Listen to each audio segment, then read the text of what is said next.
I let my brother think he'd inherited Dad's business until he realized I'd already bought out all the shares.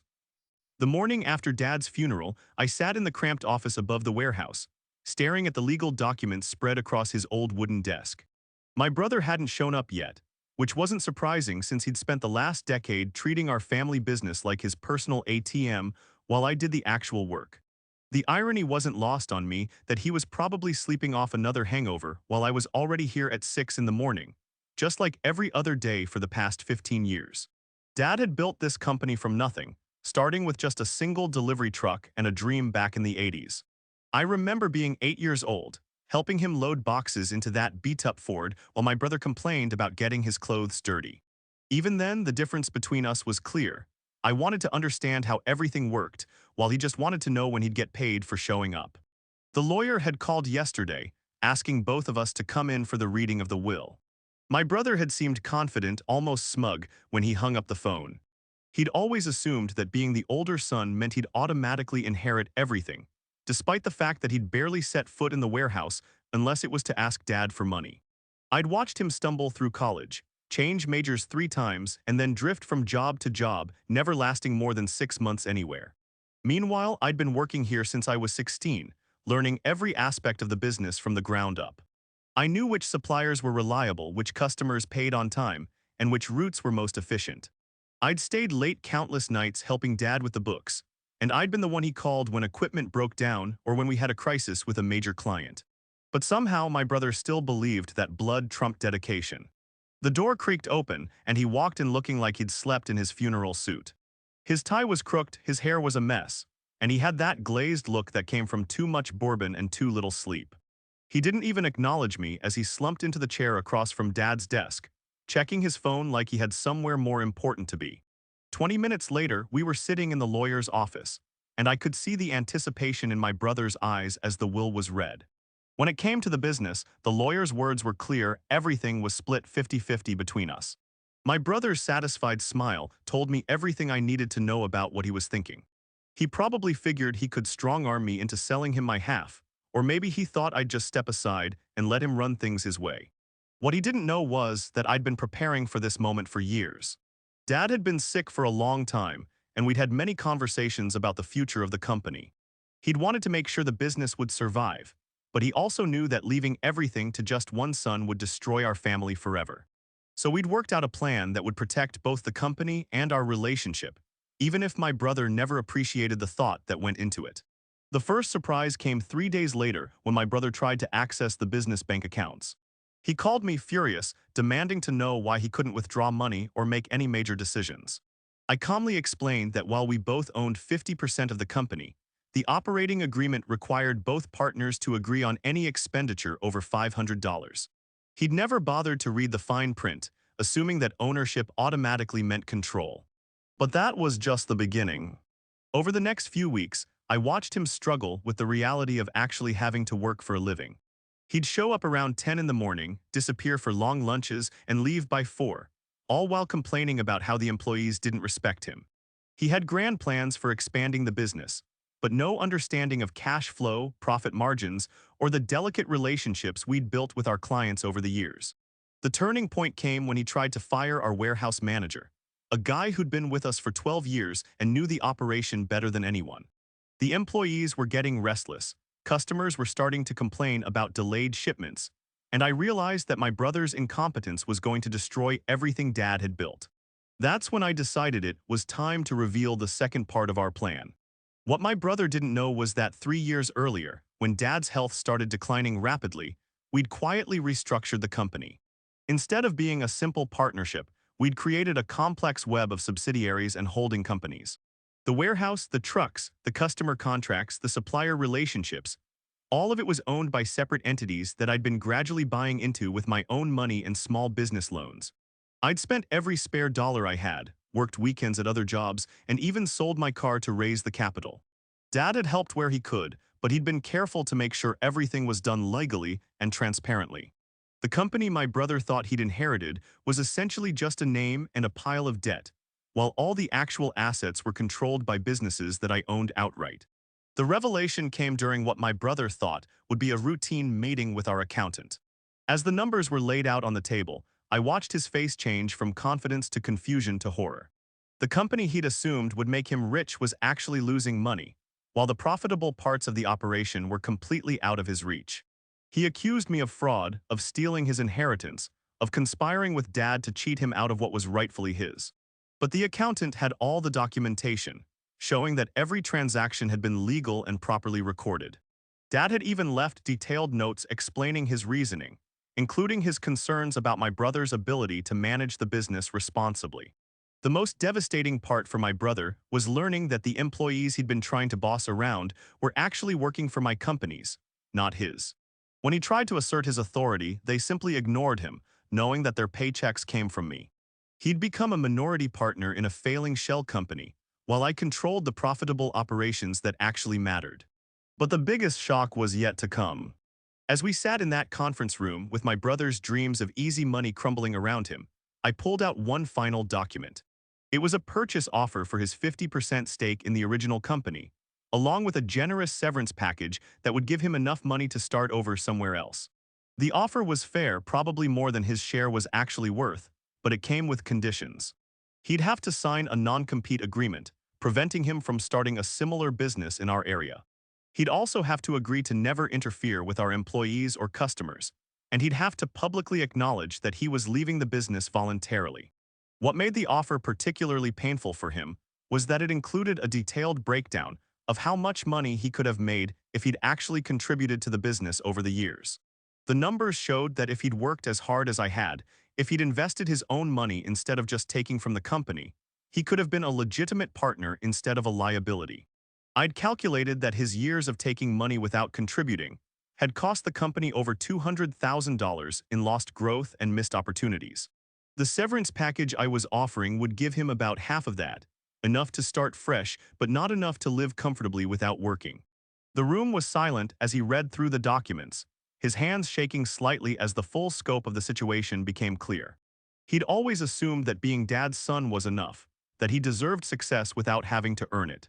Now he was faced with the reality that I'd outworked him, outplanned him, and ultimately out-inherited him through sheer determination and strategic thinking.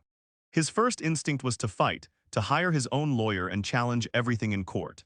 But as the accountant explained the strength of the documentation and the cost of a legal battle he was unlikely to win, his resistance began to crumble. He was facing the choice between a dignified exit with some money in his pocket, or a long, expensive legal fight that would probably leave him with nothing. The negotiations took 3 weeks, during which my brother went through every stage of grief imaginable. He'd call me at all hours, sometimes angry and threatening, sometimes pleading and remorseful. He'd show up at the warehouse drunk, trying to rally the employees to his side, not understanding that they'd already chosen their loyalty years ago. During one particularly difficult conversation, he broke down completely, admitting that he'd never really wanted to run the business but had felt pressured by family expectations.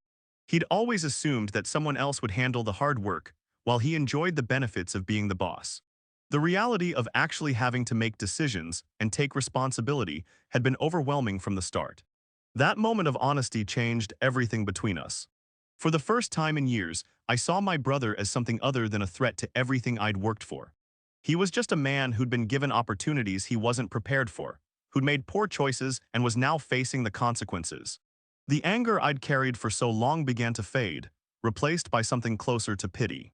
The final signing took place on a rainy Tuesday morning in October. My brother looked older than his years as he put his signature on the documents, officially ending his connection to the family business. The severance package would give him enough money to relocate to another state, maybe go back to school, or start something completely different. As he packed up his few belongings from the office, he found a letter that Dad had left for him, sealed and dated from 6 months before his death. I watched him read it, tears streaming down his face, though he never shared what it said. Whatever Dad's final words to him were, they seemed to give him some peace about what was happening. The aftermath was quieter than I'd expected. Without my brother's constant disruption, the business began to run more smoothly than it had in years. The employees seemed relieved, the customers were happier, and for the first time since Dad's death, I felt like I could actually build on what he'd started instead of just trying to keep it from falling apart. But the victory felt hollow in ways I hadn't anticipated. I'd won the battle for control of the company, but I'd lost my brother in the process. The family gatherings that had been tense for years became non-existent, and I found myself wondering if there might have been another way to handle things. The business thrived under my sole management, growing faster in the following year than it had in the previous 5 combined. I hired new people, invested in better equipment, and expanded into markets that my brother had been too conservative to explore. Every success felt like validation of the choices I'd made, but also like a reminder of what the family had lost. 6 months after he left, I got a postcard from my brother. No return address, just a picture of a mountain landscape and a short message saying he was doing well and hoped I was happy. It was the first communication we'd had since the signing, and it left me with more questions than answers about whether he'd found whatever he was looking for. The strangest part was how the other family members reacted when they learned what had happened. Some sided with my brother, saying I'd been ruthless and manipulative. Others supported my actions, pointing out that I'd saved the business from certain destruction. But most just seemed sad that it had come to this, that two brothers couldn't find a way to work together despite having everything handed to them. Looking back now, I realized that the whole situation had been inevitable from the moment Dad got sick. My brother and I had been on different paths for so long that there was no way we could have successfully shared control of the business. The elaborate structure I'd created wasn't really about cheating him out of his inheritance. It was about protecting the company from someone who would have destroyed it through incompetence and neglect. The hardest part wasn't the money or the legal complications or even the family drama. It was the realization that I'd become the kind of person who could systematically outmaneuver his own brother, who could plan for years to ensure that someone else would fail. Dad had taught me to be strategic and decisive, but I wondered if he'd also taught me to be ruthless in ways that went beyond business. The success of the company became my justification for everything that had happened. Every new contract, every expansion, every employee who thanked me for providing stable work, it all felt like proof that I'd made the right choice. But late at night, alone in the office where Dad had spent so many years building something he hoped would bring his family together, I couldn't shake the feeling that I'd won the wrong war. The business continued to grow, and I eventually hired a management team that could handle the day-to-day operations while I focused on strategy and growth. The irony wasn't lost on me that I'd ended up in exactly the position my brother had always wanted, making the big decisions while others did the actual work. The difference was that I'd earned my way there through years of learning every aspect of the operation. 3 years after my brother left, I received a letter from him with a return address in Colorado.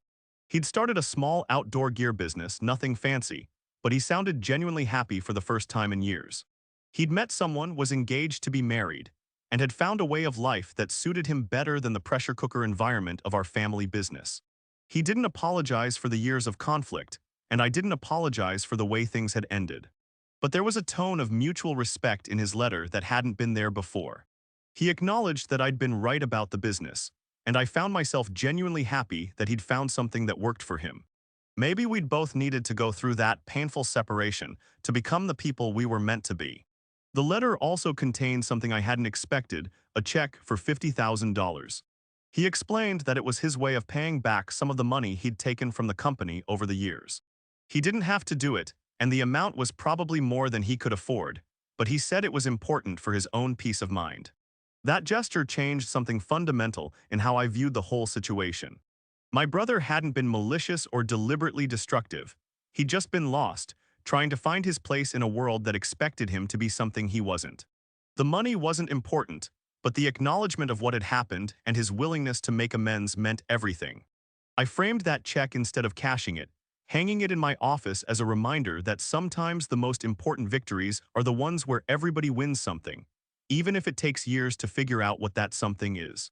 The business continued to thrive, but more importantly, I'd learned that success without family was incomplete, and that sometimes the best way to help someone is to let them find their own path, even if it means they have to walk away from yours. The story of how I outmaneuvered my brother for control of our family business had become something of a legend in our industry, told and retold as an example of strategic thinking and long-term planning.